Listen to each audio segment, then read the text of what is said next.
Welcome to Association Chat, an online discussion where we warm ourselves by the virtual fire with topics of the day, welcoming thought leaders and trailblazers alike to join up in this online home for the community.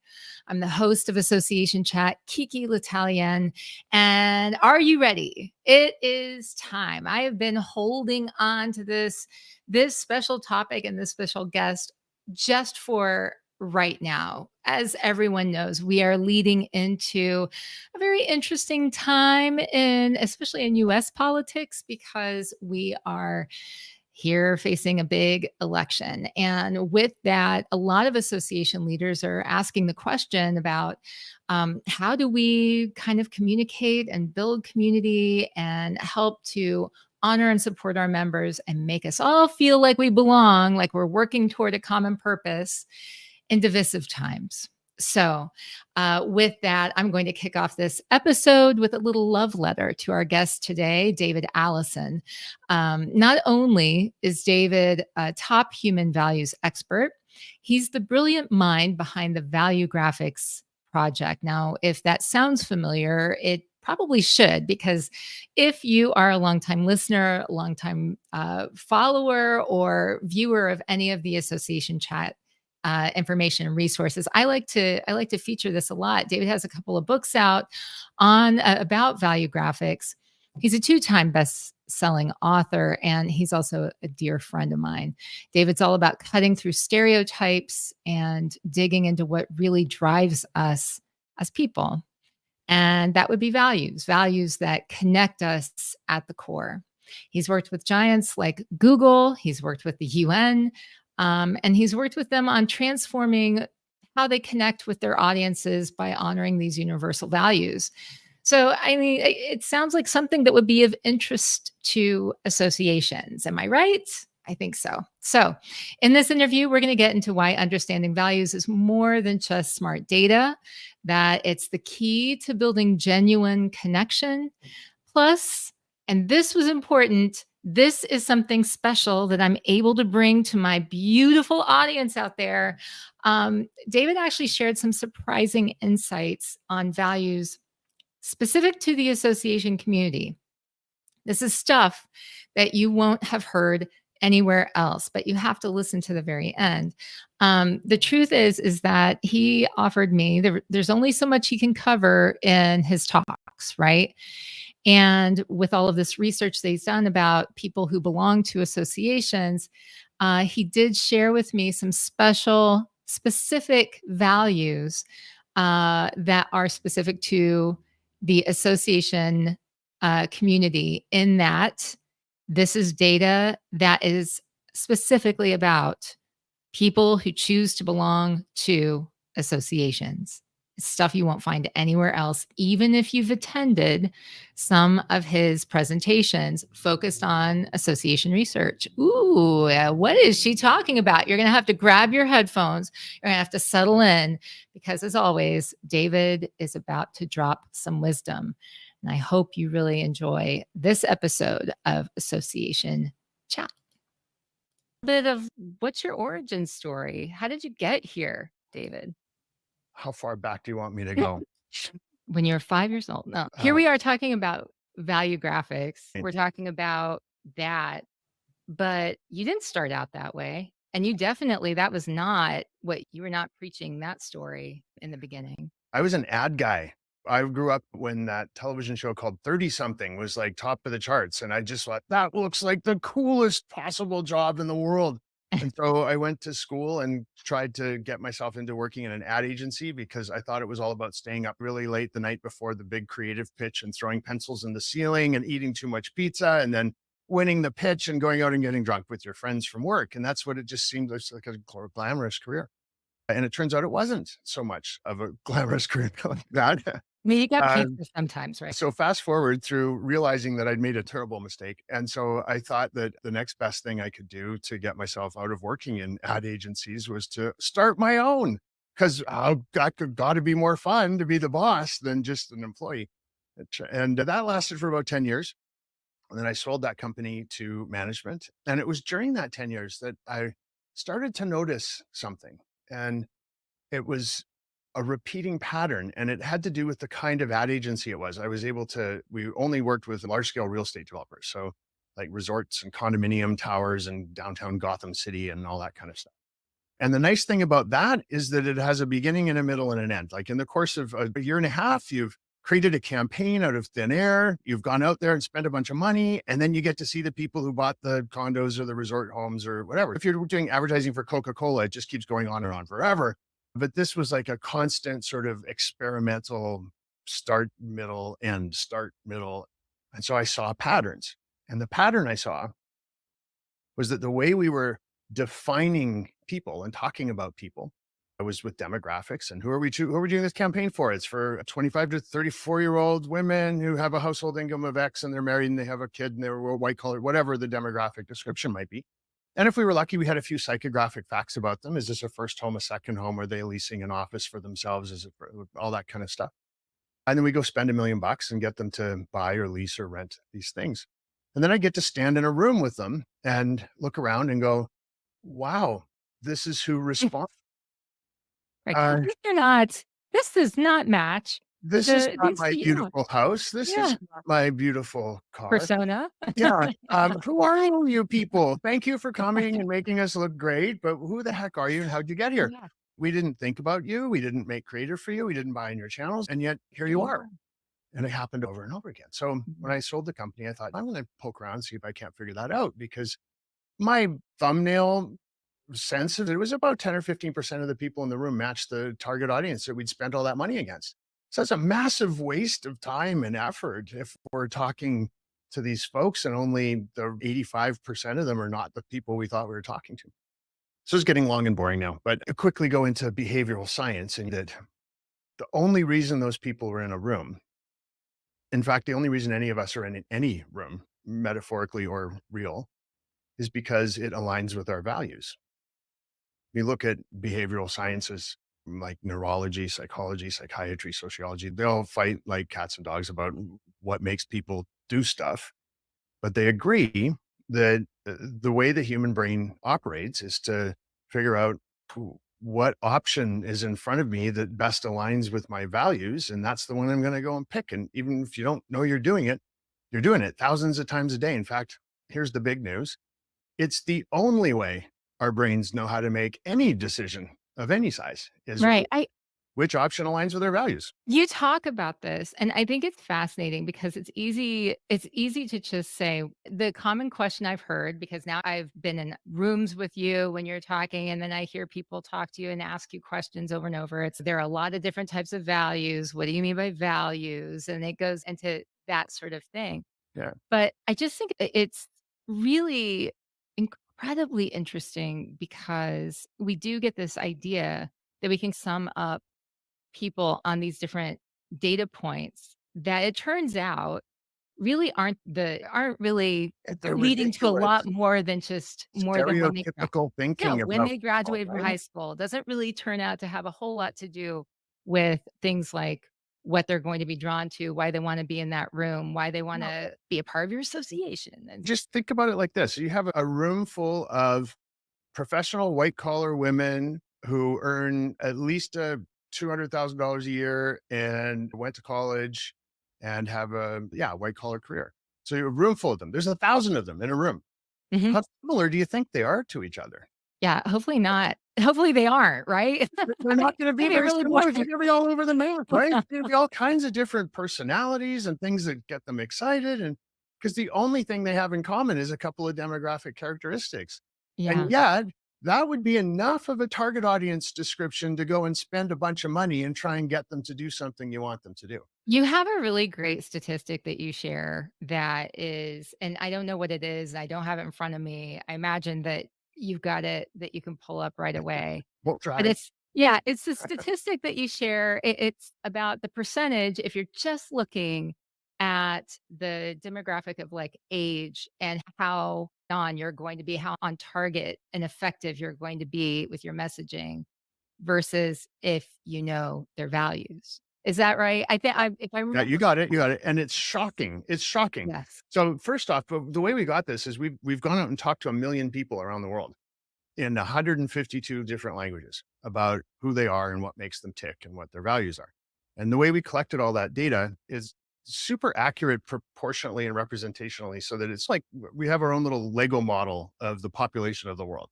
So we can slice and dice it in all kinds of different ways. And one way we can do it is demographically. And when we did that, when we went, okay, cool, we got all this data and we know all this stuff about all these people, 180 countries, 150 languages. And what happens if we just look at Gen Z? How similar are they to each other? Because there's a lot of people out there right now trying to convince us that Gen Z all like this, or they're all going to Right. behave that way, or the way to get them to join a professional association is to do this stuff, as if they're some kind of giant hive mind. So Gen Z, every other demographic cohort out there, age, income, gender, marital status, number of kids, education, all those labels we're all familiar with. Anybody in any one of those buckets, they resemble each other on average 10.5% of the time. Mhm. So that means, yeah, it varies a little bit. Gen Z's a little higher, boomers are a little lower, women, men, different, but it's all averages out. Let's just round it off and say 10%. So demographic groups are 10% similar. And yet we believe the way we operate inside our boardrooms is that somehow, if we understand the demographics of a group of people, we know who they are. We only know that with any level of accuracy is about 10%. We're 90% wrong with all of our assumptions about people based on demographics. So anytime you see one of those surveys coming out that goes, Gen Z all wants this, can I swear? You're yeah, It's totally. bullshit. It is bullshit. It is total bullshit, and I feel that when I see it. It's yeah, that's not how they all feel. No, They're just and it seems ridiculous, and yet we see those I see them all the all time. the The time. headlines, the names for sessions all the time. It's that sort Yeah. of thing. And there's a lot of speakers out there, and Mm, I do a lot of public speaking, so I have no ill will mhm. towards speakers, and they don't like it when I say this, these particular speakers, because there's a lot of speakers out there who make a living running around saying, I'm a Gen Z expert. For a Right. long time, it was, I'm a millennial expert. And there's consultants who go into companies and go, I'm going to tell you everything you need to know about Gen Z or about millennials. You can't. I forget the number off the top of my head, but there's 40 or 50 million Gen Z in the United States alone. Forget about the rest of the world, just in the United States. And we think that somehow they're all going to be like, they're all going to Mm-mm. be Yeah. similar to each other. That many people will argue with me and go, yeah, but they're way more technologically savvy than people who came before. I'll go, Sure, in their own way. My baby boomer friends, their version of being technologically savvy was they had the first microwave on the block, right? Right. That was the Right. technology that they had available, and some of them needed to be the first one with a microwave, and today, some of these Gen Zs are gotta be the first one with a new iPhone. So, really, what's different? It's like the toys have It's not changed, the environmental conditions are different, but what's driving people, who they really are on the inside, it's the same. It's the same stuff. yeah. Yeah, and when you get to that's when and this is plot twist, it's like you get to that and it's, "Oh, guess what? It's not about when you graduated from high school. It's not about anything to do with that. Maybe we're all more aligned according to what is driving us and its values." And when you put the values number, that percentage in there, you get a lot closer, right? Right, When so I didn't you're give a you that. lot more effective. You didn't. So here's the other number. So Yeah. if we look at people demographically, you only get 10% similarity in a group. And that means, by the way, if you stack a bunch of those groups on top of each other, like women, about 10% similar, earn $150,000 a year, about 10% similar, Mhm. white collar job, about 10. That's like just three groups of people stacked on top of each other to a bigger group of people who agree with each other about 10% of the time. So that's all that is, right? Now, if you look at it from a values perspective and say, what if we put people and forget about their age and income and gender and all that other, those typical old fashioned labels, and instead put people in groups that are based on values similarity, then how often do they agree with each other on all the different things that happen in the course of a life? And it goes as high as 89%. So it's Mm, almost a complete inverse. Here's a cool way to think about it. If you've got a $1 budget, and you spend that money trying to get people to do stuff based on what you think you know about them demographically, the best you can hope for is a 10% return on investment on that dollar. You got a 10-cent dollar. But if you do it based on values, you got a 90-cent dollar. Oh, I Same love dollar, that. It's so same dollar. good. It's Now, so and even if that number of 89% is half wrong, which it isn't, it's plus or minus 3.5% wrong, 95% level of confidence. Mhm. All right, let's just pretend our data was totally ridiculously horrible data. and it was only half correct, and it was only 40%. It's still 4 times better than Right. using demographics, right? Yeah. Uh, So it's so important to know. Good that we shifted and we're looking at values now. yeah, And okay, so and now you are working with the American Society of Association Executives, finally doing some amazing stuff with them. I know you have met with the executives at the beginning of the year. I'm talking about right now, we're talking in 2024, depending on when people hear this. You spoke to their leadership, their executive leadership at the beginning of the year. Then IMEX, again, talking to invite only, very exclusive event happening at IMEX, it's the biggest trade show for the hospitality, tourism, and what is it?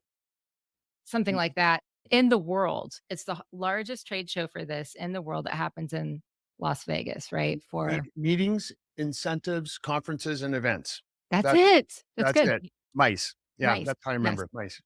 I want people to understand how you're beginning to engage with the association industry, with the American Society of Association Executives specifically this year, and why this year is so critical Yeah. because it's going to be November. Yeah, November's a big month in 2024 in the United States of America. And if Yes. anybody doesn't know that, they've been hiding under a rock. Yes. So earlier this year, the ASAE asked me to come and speak to the Executive Leadership Forum, which this year was held in Toronto. And they had a great idea for a topic that our values data would be able to address. And that was, how do we help association leaders navigate some of the very uncivil discourse that goes on inside associations these days and that goes on inside society in the United States these days as things seem to become more and more divided and divisive along party lines. And association leaders are continually finding themselves in this sort of role of being a referee. Mhm. And it's not in their job description, frankly. It's not something they trained for. It's not something that they have a lot of experience with. Every association leader knows how to referee the normal day-to-day kinds of disagreements that come up in a boardroom level with their board of directors and those sorts of things. But this is different. This is a Mhm. whole new level of divisiveness that's not even about the business of the association. It's about the business of the United States of America and where people are at this moment in time. So what we did is we went out and profiled using our methodology. We went out and profiled close to 2,000 people across the United States who are members of associations, who have been members for at least 5 years, who volunteered at least once. So we know they're actively engaged as members of these associations and who we asked whether they were on the left or the right. Are they on team red or team blue? And then we were able to compare and contrast what their values are. And the way we do that is we take the responses from those couple thousand people that we talk to, and then we compare them against the million surveys we've done in our benchmark database. There's 152 languages and hundreds of millions of data points in there. So when we go and talk to those couple thousand people, this is the same thing we do for every keynote, no matter who we're talking to or what we're talking about, is go and talk to a couple thousand people who fit a profile, listen to what they have to say, but more importantly, pull the lookalike data out of this massive global first ever database of what we all care about and what our values are and say, oh, you know what? People like that, people like those ones we just talked to, here's what we know about them. Here's all this great stuff that we can now use to understand how to engage and motivate and inspire those folks. And so that's what we did. And we found these three values that are incredibly important and common across both sides of this political divide. We're going to talk about these three power values, we call them, and Our how do you, values. they're super powerful, right? Remember when we started talking today that the only way the human brain knows how to make decisions about anything is based on values alignment. So if you know the values of a group of people, how they're going to think and decide and behave about everything. And then your job as an association leader or anybody who's trying to engage and motivate and influence a group of people is to just be the option that gives them values alignment, and their brains will kick in and go, whoop, that's the thing for me. So instead of guessing, I think this might help us get people where we need them to be, or I think this might help us tone down some of the rest. We can say, no, this is the data. Here's the stuff you need to say and do to get folks to do the things you want them to do. This sounds like incredibly I can't imagine being an association professional out there listening to this right now and not just being on the edge of my seat going, "Tell me, what are the 3? All right, tell me now." Are you gonna tell us? Are you gonna Yeah, tell I'm us going the to tell 3? you. I'm going to tell you. But first, Otherwise, that would be but that'd first, be a let me sing a hateful little bit from thing. the Mikado or Pirates of Penzance, or like just a little musical Yes. interlude before we begin. So, yeah, let's do that. The first one, which remember, there's 56 values that could have been on this list. And each of those 56 values has hundreds of different meanings. So, after talking to a million people, we figured out there's only 56 buttons you need to learn how to push, and only some of them are going to apply in any given situation. But they all mean different things to different people. So I got to give you a little bit of context before I tell you what these three power values are, right? Oh, you're So, such a tease, David. Oh my gosh. Okay. No, I well, want this well, to no, it's because it's it's important. We important. understand the It is. nuances here, and that these aren't just like big clunky words that we made up. Right. And we didn't even ask anybody about their values in those million people we talked to. We asked them Yeah. about their life, and we listened to what they say, and we listen and we see the patterns and the no. We go, oh, look, all of these people are reacting to the world in this way, and some in this way, and some in this way. And there seems to be 56 things that drive us to do what we do. But for each of those 56 things, like the value of belonging, for example, which is the number one most important value in the United States, more important than family, by the way, there's 912 definitions of belonging.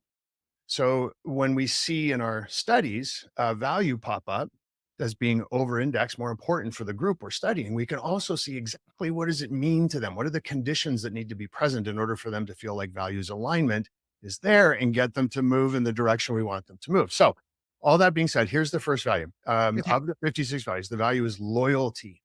Mm. Now, hundreds of different meanings for loyalty. But what the particular meaning for this group of people, for folks who've been in an association for at least 5 years, volunteered at least once, it's about people they have already had a shared experience with. It's not loyalty to a brand or an idea or a party or a routine or a family member or any of those other ways that you might interpret the word loyalty. It's about loyalty towards people they've already shared an experience with. So, if you're an association leader and you're trying to build this into the way that your association is perceived and the way that you are serving your members so that they feel aligned, both sides, red and blue, feel aligned around this, and they don't want to disrupt that because the association is delivering common ground for them. Uh, there's all kinds of different ways you can do it. One thought starter idea, and please, anybody listening, remember that I'm not an association leader. And so these ideas I'm throwing out are this is like what David thinks is cool. And you're absolutely allowed to go, that's the most ridiculous thing I've ever heard. But I see where you're going with that. And we could do this instead. So that's the whole point of Yes. sharing these ideas, right? So loyalty towards people you've already shared an experience with.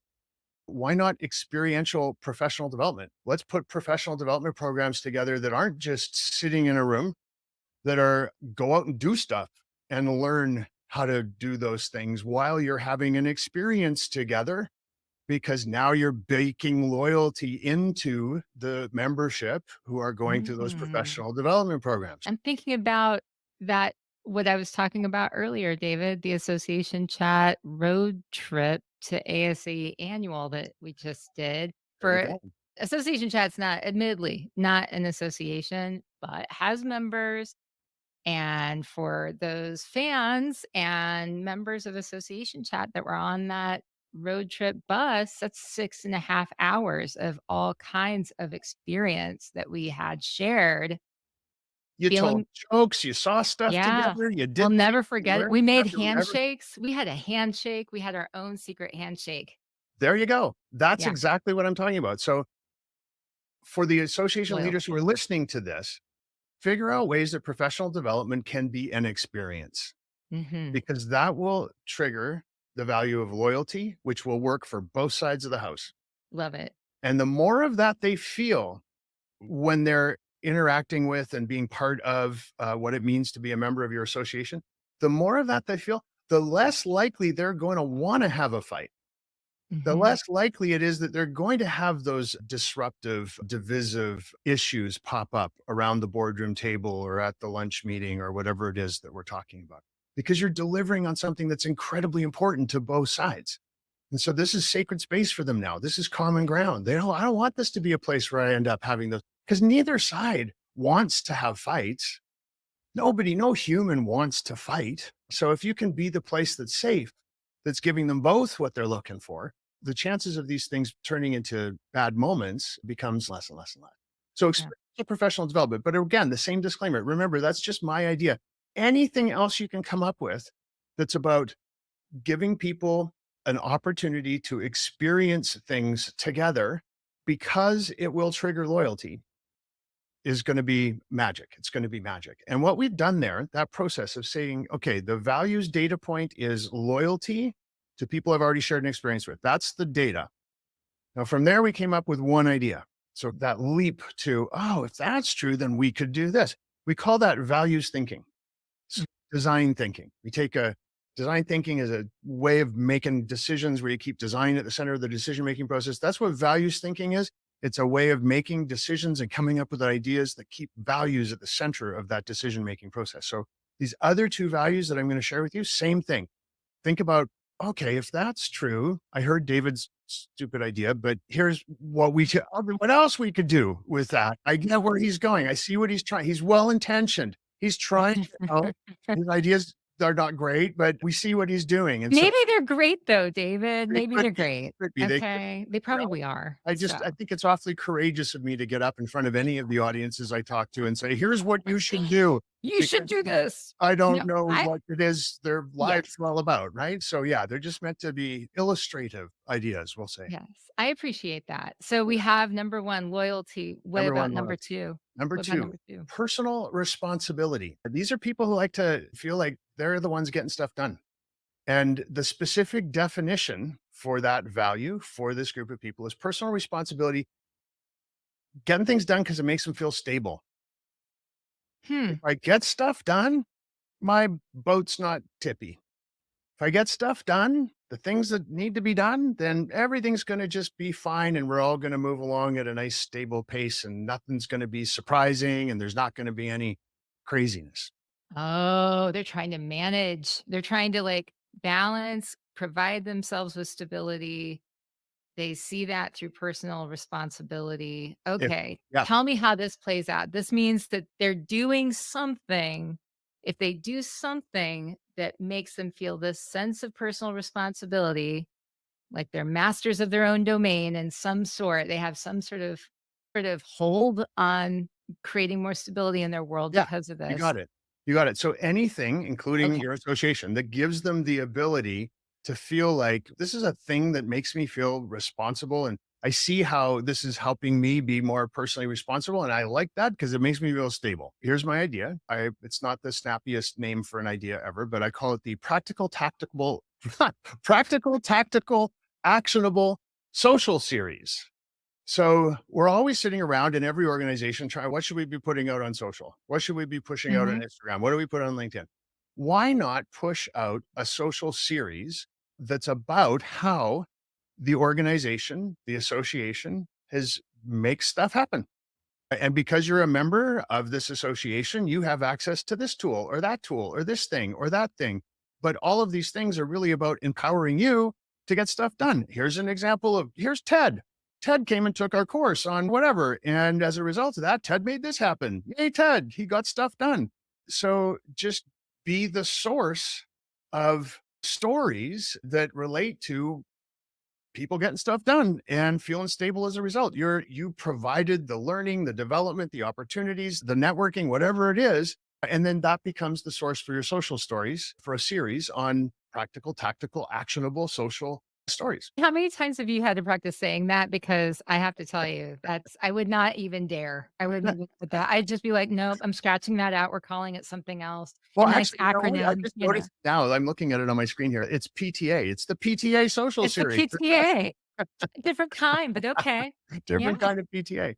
Yeah. Alright. So there's loyalty and there's personal responsibility. Now the third one, Okay. I'm very uh, curious about what the 3rd one will be. Yeah, this one is it's interesting. We don't see this one show up very much. Now, I want to make the point here that as a keynote speaker and as a research company, we've profiled, we're getting close to 1,000 now, different organizations, different kinds of people for different purposes. Sometimes it's a leadership keynote, sometimes it's a sales keynote, it's a employee engagement, workplace culture, all kinds of different purposes. Everything from Wall Street hedge fund managers to doctors who work in malaria and other tropical disease, everything you can possibly imagine, we've touched. And this one value comes up so rarely. I can count on one hand, how many times I've seen this. So this is quite unique. It's the value of independence. And the exact definition for this value, for this group, is they want to be independent, whatever offers them this ability, this value of independence, but it's because they don't want anybody or anything having any unnecessary control over their lives. Interesting. Don't tell me what to do. Yeah. Don't put me in a situation where some expectation is there around what I'm supposed to do. I'm the boss of me. And I don't know. I'm often mystified about why do certain values show up for certain groups of people. Sometimes it's obvious. For example, event planners, they have an over-indexed value around financial security. And look at the budgets that they have to manage. Look at all the budgetary details. Yeah. They love the So idea of being secure interesting. around. So it's an obvious connection for me. So of course you have financial security. You're an event planner. It's a big part of what you do. It's why you chose what you do. This one, I'm like, wow, independence. And remember, this is accurate enough for a PhD. This is like plus or minus 3.5%, 95% confidence. So something about people who belong to professional associations, have been in a membership for at least 5 years, and have volunteered at least once in the United States of America, something about their over indexing on the value of independence. And it's all about avoiding unnecessary control over their lives. That's so interesting. I'm so curious about the why and making those connections. Yeah. So Yeah. we should have a whole podcast about that. But I'm just going to see if I have I do. So independence in the US general population is down in the 20th percentile. It's like only important to about 20% of the population. But for this population, it's important depending on whether we're looking at team red or team blue. They're pretty darn close to each other, but basically they're hovering around the 60th percentile. So that's a 40-point spread. That's a massive delta between these two. So compared to everybody else in the United States, people who belong to associations for at least 5 years and have volunteered at least once, it's insanely more important, the amount of independence that they want to have in their life.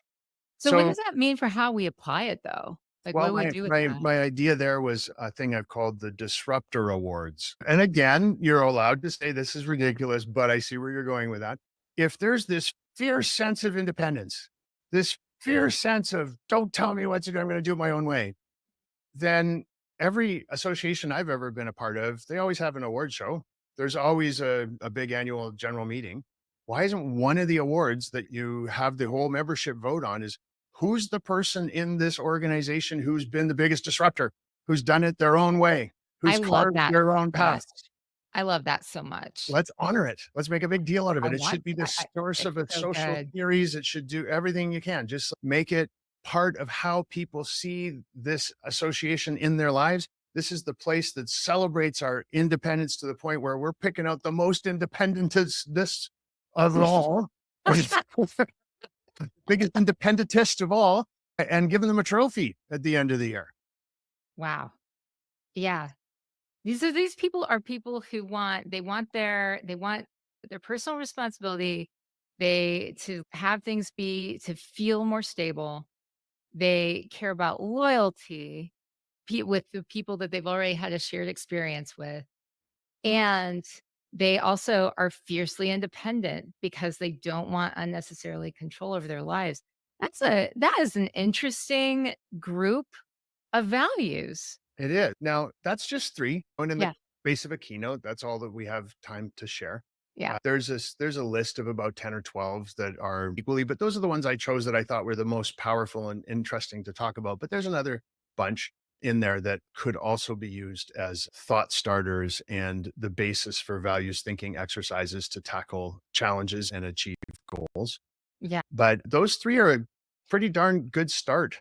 Here's a fun sidebar. I don't know if I should tell you who this is or not. I'm not gonna because I don't know if, they would be upset with me, but a very large association has saw me speak and was so taken with this notion of values driving behaviors and decisions, and it resonated so much for them that they've engaged me to come in the new year and sit with their board of directors and some committees, and they have one annual event that is the most important event for them, and it's a very big event. And we're going to rip that event apart from start to finish, from marketing and advertising to registration to programming to everything. And we're going to build the whole thing based on a profile that we'll develop of the values of the people who go to that event. So it'll be a values driven from tip Oh to my tip. gosh. Uh, You have to promise me that you're going to tell me all about it after. Like, you'll tell me how it went, how successful it was, Well, you what know you what? It's a great case learned. study, and as long as my client is willing to, They come on talk too. about. I want Yeah, them they to, can come yeah. and we'll share, Yes. we'll talk about it together, yeah. Yes. Okay. So before I let you go, I want to be able to tell people some things that they basically some insights that they're only going to get here that Mm, is going to be super special. And I know that you were telling me some pretty, I was calling them spicy, some things. sure. I'm like rubbing my hands together. If you're hearing a weird sound, I'm rubbing my hands together in greedy contemplation and expectation and anticipation as I'm So waiting. Yes. so here's what happens when I've talked about this before, that in order to get ready for a keynote, we go out and talk to a couple thousand people and ask them some questions and then extrapolate the data from the benchmark database and say, here's what we know about people like that around their values. But since we're out talking to a couple thousand people, which is a statistically representative sample of a particular audience that we're studying, we Mhm. ask them some other questions too. And so in this case, we asked a couple of questions that are more psychographic in nature, not valuographic in nature. And we're able to learn some other things about these people. So one of the things we always ask is, what are your preferred media channels?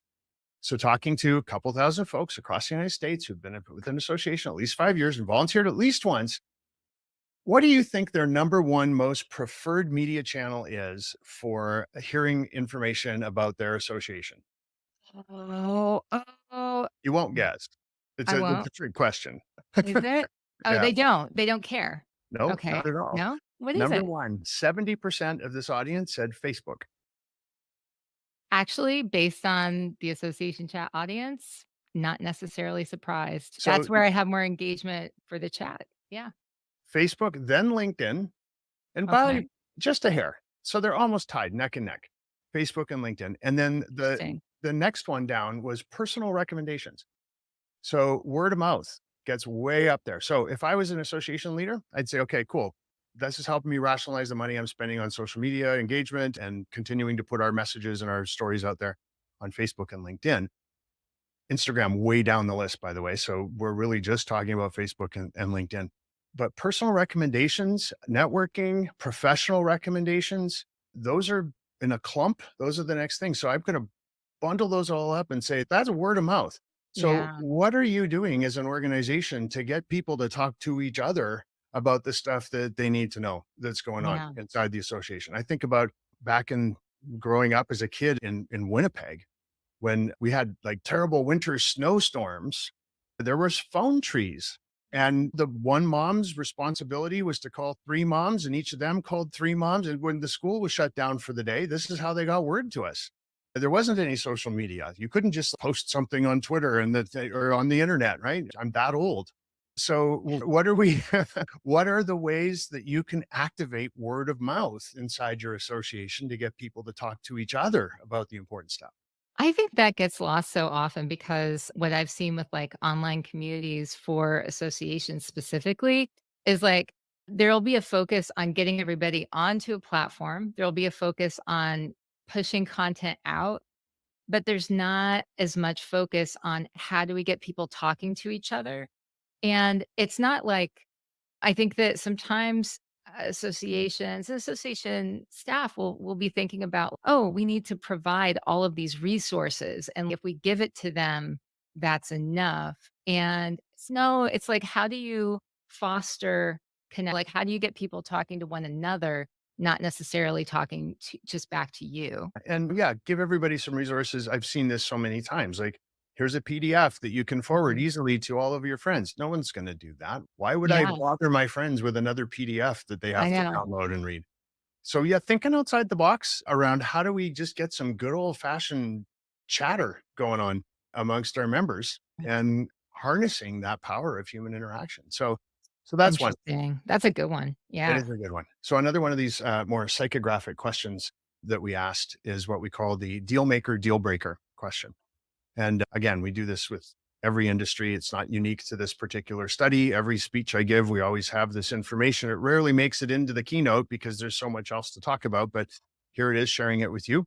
So the deal maker, deal breaker for professional associations. What's the one thing? This is the deal maker question. The one thing that would make you say, yep, absolutely, I'm joining that organization. I'm in and I'm going to be participating. Like, what's the one thing? And the one thing in this case that's a deal maker is I'm going to give you two, the top two. The first one is community.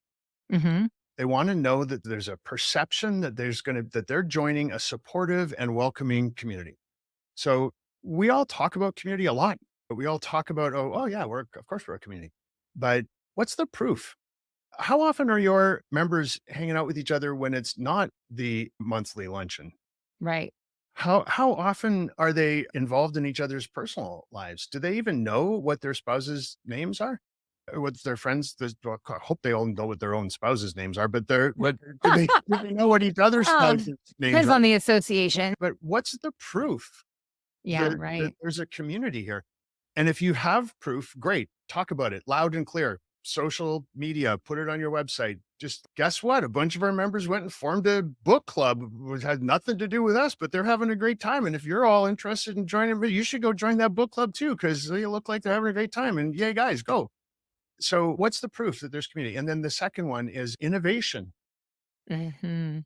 People want they expect their membership in these organizations to be about show me the stuff I'm not going to find out anywhere else. I want to I expect you, I want you to help me be on the leading edge of whatever it is our profession is about or the reason we have an association. So if you can get community and innovation happening, those are two things that are like the absolute deal maker. Yes, I'm in. Yeah. Now let's go to the other side. What's going to Okay. make me light my hair on fire and run away screaming? The first one is high membership fees. Now, that's a to me, that's a value conversation. Like, Mhm. what's a high fee? That depends on what I'm getting for it, doesn't it? But as association leaders, what we have to listen, what association leaders have to take away from this is if you're not talking about that value, then you're going to be losing people. Because if it's not obvious that this is worth twice as much as I'm paying, then they're not going to stay. Right. It's an incredibly important platform, plank in the platform to be focused on. And the second one here is geographic bias. So this is Ah, we're urban but I live in the outskirts and everything happens is for the people who live in downtown or this is supposed to be a national association. So why is everything happening in New York and LA and not here where I live? And why do I the one who always has to travel? And so geographic bias is number two thing that'll make me run away screaming. I can see that. I can totally see that. Every association I've worked for has had a little bit of that where depending on how active like their chapters or their sections, in a lot of cases, this is how associations can somehow navigate that. It just depends on how satisfied and how robust that membership is and happy they are in those sections. So I feel like I can this resonates because I used to work with chapters, component relations back in the day when I started out. Component relations, that's what it's called? It's called component relations because it can Wow. be sections, it can be special interest groups, it can be chapters. So it's called all Okay. kinds of different things, Component relations, huh? component relations, and this is a whole segment of association professional. And if you work in chapters, component relations, what that means. Okay, Like it's cool. Interesting. yep. I learned a new thing today. I'm gonna Now start you dropping know. that like I'm an insider. Like I know it I'm sounds not like I sell, like, stereo pieces or, like, speakers or I know, something, it does like sound a little bit like component relations, but yeah, it's like my all kinds washer of dryer components. needs a new component That's part. it. Yeah. And you know what? I don't want it to be super negative about this, but I do want to mention one last one around this because I think it's really important. The third Mhm. most important thing that's a deal breaker, the runaway screaming with my hair on fire, internal politics. Oh, yeah. Oh, no. Yeah. The value equation, the geographical bias, and then internal politics. Mhm. That's interesting. That's a good argument for why you should care about your culture and why you should pay attention to what's happening with the way that you relate internally and not just looking outward. And the data, when we dig in deeper behind what does that mean, Mhm. it's specifically about power struggles between leaders and hopeful leaders. Oh, ooh. I know, kind Ooh. of, yeah, interesting, huh? We may think that some of that stuff is just behind closed doors, but it's not. It's not. It's not enough. The 2,000 people we talked to across the United States, it was 40% of them said internal politics, leaders versus hopeful leaders. Wow. So keep it friendly, folks. Yeah. Yeah. Oh my gosh. Okay. Okay. That is spicy. What about Do you there's want the one third more, one? right? Yeah, the Yeah, I third do. one. I Okay. do. So this is I one of my do. favorite questions. We ask this for every keynote, every audience we study. What do you, we call it the love, hate, wish question. Uh-huh. What do you love, hate, and wish you could change about whatever we're talking about? So in this case, professional association. So love, number one response for thing I love. I don't think anyone's going to be surprised. Networking opportunities. Yeah. Yep. That's That seems pretty tracks. that seems pretty obvious. But then what I thought was interesting was number 2 and number 3. Number 2 was community above professional development. So networking opportunities, community, and then professional development. So that community piece, remember, it also came up under deal maker, deal breaker. So that's twice now that it's reared its head, which just reinforces how important that conversation we just had around community really is. If you've got a good sense of community, find those little bright spots, find those moments that illustrate how tight this community is and how you're going to just get folded in here and feel part of this big happy family and elevate those stories. Make sure people Mhm. know about those things that are going on because it's hugely important. Three things I hate about professional associations in order. I've felt this one: exclusivity, Yeah. feeling excluded from the inner circle. I was actually thinking about that when you were talking about what people love is the community part. I was thinking about what makes people feel like they're not a part of the community, and it feeds directly into this idea that only certain people get that exclusivity. Yeah. Number 2 and number 3, with a rather fairly decent, it's outside of our margin of error of 3.5%, so they're worth mentioning. Superficial relationships, so that what that means is networking without purpose or Mhm. benefit. Just, "Oh, hi, how are you?" Air kiss, mwah, mwah. Yeah, yeah. But not really Value. building relationships Yeah. that matter, which is a subset of community as far as I'm concerned. So there we are with that community piece coming back up in a slightly different way. And the third one is affordability, which goes back to that value equation we already talked about around deal makers and deal breakers. So there again, whenever we see those same messages in two or three different ways that you ask a question, that's a red flare. That's Yeah. a three-alarm fire.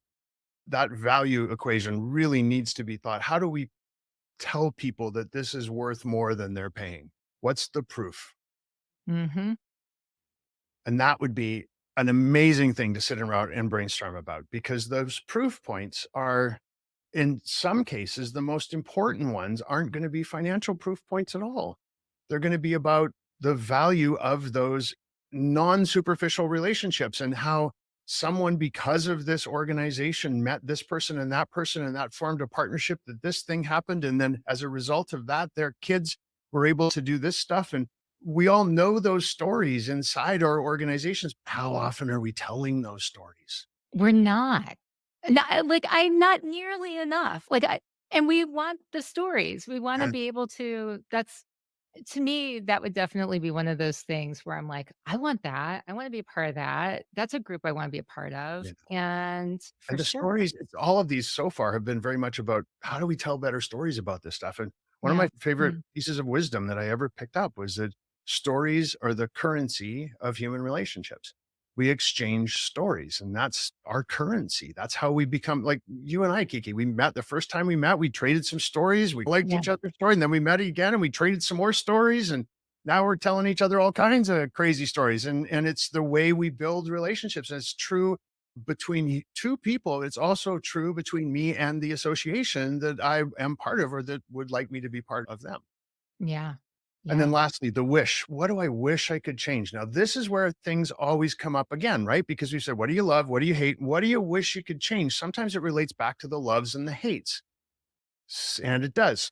Number one, biggest thing that I wish I could change, enhance networking. Want meaningful networking opportunities, not just superficial clink, clink. Oh, they're calling it champagne, but really it's Prosecco. That's not I what I'm pay in it attention for. to it. I pay Yeah. attention. I know I've been to many of those events. Oh, Oh, yeah. yeah. Yeah. Oh, yeah. And then number 2, wish I could change affordability. It's that value equation again. And then lastly, accessibility, fewer inner circles and barriers to participation. So I Yeah. will tell you one other story about another association we profiled a long time ago. One of the largest in the world. I'm not going to name them because it's not a good story. Oh, They came to me and said, we're having a really hard time getting people in our profession to join our association, which has been around for an enormous amount of time and is the de facto organization for everybody in this particular profession. Why are the youngsters not joining? So we went out and profiled people who are of all ages and people who aren't members but should be, and people who are members and people who are, yeah, just across the board. It was people who aren't members but should be, and people who are members. Oh, and also people who are members but left. oh, So we had all three, interesting. Yes, this is and we were good. This is able going to be to good. dig in there and see what their shared values are and what are their differences. And the big takeaway was it had been around for so long and it served the senior people inside the organization so well that there were fences up. The only way I was going to get any benefit out of this organization was if I was a senior person too. I had to be a certain level inside this profession. I had to have a certain number of degrees. I had to have a certain number of this and that and the other thing in order to be taken seriously and to reap the benefits of this organization. And the organization was run by senior level folks, which Mhm. makes sense. They're the smart ones. They've been around a long time, but they did it in a way where the barriers to entry to anybody coming into the associate was like, we paid our dues, you pay your dues, and then you get to be with us and hang out with the big kids at the cool kids table. And so when I presented this information, I'd been asked to come to the board of directors retreat in an exotic locale. We'd paid for a ticket. I was ready. I was literally the day I was packing my bag to leave to go to the airport. A summary of what my findings were made its way to the organizers, who called me and said, "Do not get on that plane. This is not the message we want our board of directors to hear. No. Do not get on that plane." I said, "It's non-refundable, and I'm still going to charge you for my time and the research." They said, "We understand. Do not get on that plane." Oh I'm my like, gosh. "Okay, got it." Wow. And that report was conveniently buried in the back of a file cabinet. Amazing. Yeah, That is horrible. You know why? Because actually, I have some thoughts on that. I think that what you're describing happens in a lot of associations, and I see this happening for not for a number of reasons. One, because when they get to that leadership level where they are the ones that are sitting on the board and they have made it there and they're at the top, they want things to cater to them and they feel comfortable that way. And that's who they end up supporting over on the staff side for the executive director. Everybody is keeping that going for as long as possible. And not only that, but because a lot of times they're the decision makers at the top that are spending money with sponsors and or brand partners or whatever, the people sure. who come in, there's a business case for why they should continue to make decisions that way. And it's because those people are going to age out and be gone. And Yeah, if you haven't been feeding and like bringing these opportunities to the people coming up, yeah. but you see the You become I see the irrelevant very mistake all the quickly. time. Yeah, Yeah, yeah. You end up with their problem, which is like saying, Why are the youngins not staying Yeah. with us? Why are we dying? Yeah. Hierarchical systems like Yeah. that are wonderful if you're at the Mhm. top of the hierarchy. And if you're not the hierarchy, they suck. And Yeah. if the folks at the top of the hierarchy are sitting around going, "Why does anyone want to come and play with this?" Well, because you're making it terrible for them. It's because they're not at the top of the hierarchy. Flatten it out, Yes. find ways to keep the reasons why the elders are the elders, but the elders shouldn't be the only people who benefit from any organization, Yeah, not just an no. association. Absolutely not. And by the way, elders, if you're listening or whatever, like any association leaders, that giving back, we think a lot of times about the giving back of people who get to that level as giving back to the foundation. They give back financially, they own all of this stuff. They attend all of the big meetings and they spend a lot of money with the organization. But hey, tap on their shoulders. The giving back should be spending time building up those relationships with the younger members who are coming in and figuring out how you can match make and connect people like that. Maybe matchmake is a bad idea to talk about, but it's like Mm, bringing them together in that networking opportunity to provide the value to bring people up and to provide that value for why new people in the industry and in the association can then get a leg up and see why they absolutely. belong. Yeah. And I'm dying to say this because all of these things we've talked about, all of these issues, these challenges, these weak spots that we've just been talking about, and the good spot, all of them can be solved by understanding what people value. Mhm. Values are the answer to every situation because every situation somehow is about people, and people are only driven by their values. So, if the values of the people who are association members and the folks who should be association members, and maybe that other group I was talking about, the folks who left, you can sit back and go, gee, let's be a values driven association and figure out how to deliver what people care about the most deep inside their hearts and be a place where they can come together on common ground and feel like this is home, not to be too motherhood and apple pie about it, but feel like this is a home away from home of course, in a professional way. I don't want this to sound all warm and fuzzy and poetic, but because it's not. I was digging this moment. You're taking me out of my moment of It's kind zen. of, So I was just like, "Oh, listen to him land the plane. I love it." but consider the plane landed. I sometimes I think one of the problems I have with the work that we do is that it does have a lot of those motherhood and apple pie kinds of things. It's about our values, about what's important inside our hearts. And I got to keep reminding people and myself that, yeah, but it's data. Yeah. It Mhm. is motherhood and apple pie based on data. And that's what makes it true. And that's what makes it work. And that's why they're called power values. And that's why this stuff is so valuable. And I want to end with one quick story. You know what it's going to be because I always end everything with this story. Okay. There's a really big reason why we have to start thinking this way. And it's really effective to think this way. It's 89% effective instead of 10% effective. There's all kinds of good business reasons why we should start changing the way we look at each other and understanding people. But this one is bigger than all of that. And that's because the longer we keep using outdated demographic stereotypes to think about people, the longer we keep looking at groups of people and say, what are their demographics? The longer that forces us to use stereotypes. Because as ridiculous as this sounds, if you find out that your association members are 73% female, you're going to start using stereotypes about women to figure out what you should do. And of course, women, we all know how much they like pink. So everything has to be pink now, right? Because what else? Because that's what else are you going to do? If Right. all you know is that they're women, you have to think It forces us to think. And if you don't think it's happening, go into the toy stores and look at the pink toys and the blue toys. It's happening in every boardroom around the world. We look at demographics and it leads us to stereotypes about women, about men, about Black people, about gay people, about rich people, about poor people, about everybody. We stereotype and then make massive strategic decisions based on those stereotypes, which just reinforce those stereotypes. Yeah. And the stereotypes are inaccurate. We now know that. We have the data from around the world, 1 million surveys to prove this. But the stereotypes are not good, but they're not the worst of it. The stereotypes are just the beginning of it, because the stereotypes fuel things like sexism and ageism and racism and homophobia and ableism and classism and the rest of that terrifically horrible list of conditions that we all can agree need to go away. And yet we innocently are perpetuating those by continuing to rely on stereotypes that come from demographics. So the good news, the big happy plane landing, second plane landing of the day, is that it's really easy to fix this. It's super, super simple. We don't need to build factories. We don't need to buy a bunch of software. All we got to do is change the way we look at each other. That's it.